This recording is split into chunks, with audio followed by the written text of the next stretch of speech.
Hello mga boss, good day sa inyong lahat. For today's vlog nga, tapos na tayo mag-prepare ng mga pamimigay natin para sa mga tao natin sa site, no? Sa mga gumagawa na construction worker nating mga kaibigan.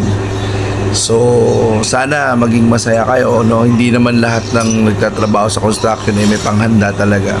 So, galing din tayo sa pagtatrabaho na minsan naaasa din talaga tayo sa mga bigay dahil hindi natin kayang makapag-provide, no? So, dito sana sa simpleng bigay namin, no? Bigay ko para sa inyo, sana maging masaya kayo mga boss. So maraming salamat nga pala sa aking wife na si Ma'am Cathy sa pagtulong sa akin at pagsuporta sa mga ginagawa ko para makapagbigay. So kahit may sakit tayo guys, bakbak ng bakbak, no, this past days, kaya wala tayong mga posts or something kasi medyo busy tayo, no. Hindi na nga natin nagawa magpagupit dahil sobrang busy talaga. So pero syempre hindi natin kakalimutan pa rin yung mga tao natin, no? Yung mga tao na nagpapakahirap para ma-provide yung mga ginagawa sa project. So yun lang din, sinishare lang din natin yung blessing sa kanila. Syempre kung hindi nila gagalingan at hindi nila gagawan ng paraan para matapos o magawa yung isang project, wala rin tayo magiging kita or wala rin tayo magiging progress sa project. So itong mga bibigay ko sa inyo para sa inyo po talaga. Simple man to pero sana maging masaya kayo. So for today's video vlog, panoorin nyo po ito. Maraming salamat po. God bless sa ating lahat. Advance Merry Christmas and Happy New Year.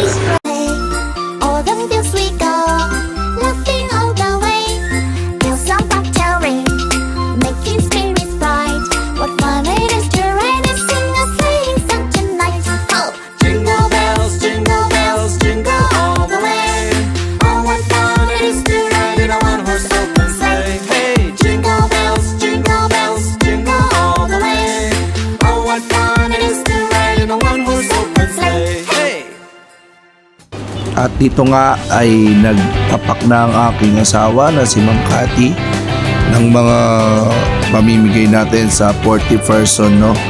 Ayan, so syempre hindi lang naman puro Christmas package na food ang bibigay natin. So magbibigay tayo ng bigas at saka ng konting grocery at saka konting regalo, no? Simpleng regalo para sa mga tao natin. Yan, so binabalot na ni Ma'am Cathy yung regalo na ibibigay natin sa kanila. Yan, bukod pa sa mga grand prize na kahit na paano pampasaya sa kanila, makita lang natin yung ngiti nila. So yun nga, hindi naman natin kailangan maging politiko o maging mayaman para makapagbigay tayo, makapagpasaya tayo ng mga tao. So kahit sa simpleng bagay lang makapagpaabot tayo ng tulong, no? Kahit walang-wala tayo. Kahit financial problem may problema tayo at marami tayong pinagdadaanan sa buhay, hindi pa rin natin nakakalimutan yung mga bagay-bagay na makakapagpasaya din sa atin, lalong-lalo makakapagpasaya sa iba. So yan guys, no, pagod na si Ma'am Kat niyan So yan yung mga simpleng regalo na ibibigay natin para sa mga tao sa construction site. So alam naman natin lahat, nasa construction hindi naman lahat makakapag-provide ng panghanda. So kahit sana sa simpleng bagay na mabibigay namin, maging masaya kayo sa matatanggap nyo. So makakasurvive na yan sa pang ilang linggo. So yan guys, maraming salamat sa mga nagbigay din at saka sa mga tumutulong, no? Sa ngayon, yan pa lang yung kaya naming ibigay. Sana soon na lumaki pa yung business namin, no, sa mga sumusuporta sa business namin. Yan po yun. Yan po yung katas ng kita na kahit papaano, no?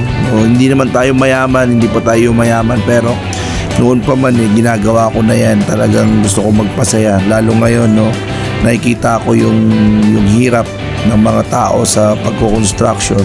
So gusto ko lang silang pasayahin ngayon dahil Pasko naman. So sa mga sumusuporta sa Kyle's Construction Supply, maraming salamat sa inyo, sa mga customer, sa mga client na umorder sa akin.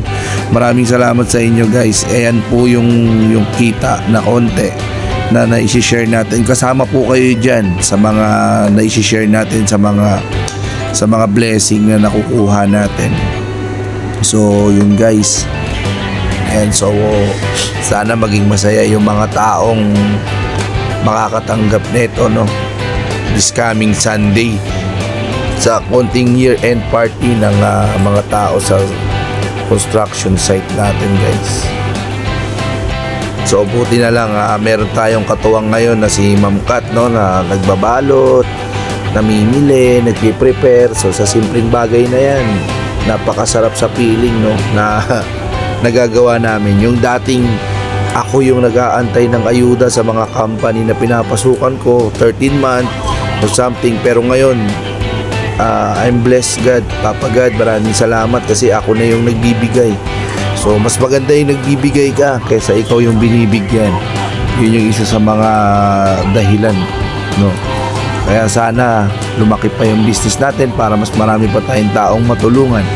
So sana sa mga taong sumusuporta sa atin, huwag kayong magsawa na sumuporta. So lahat ng nagiging achievement ko, kasama po kayo dyan, mga boss. So yun lamang po, maraming salamat po sa panunood, pagsuporta, at sana mapasaya natin yung mga taong makakatanggap nito. Peace out, Merry Christmas, and a Happy New Year po sa ating lahat. Paalam!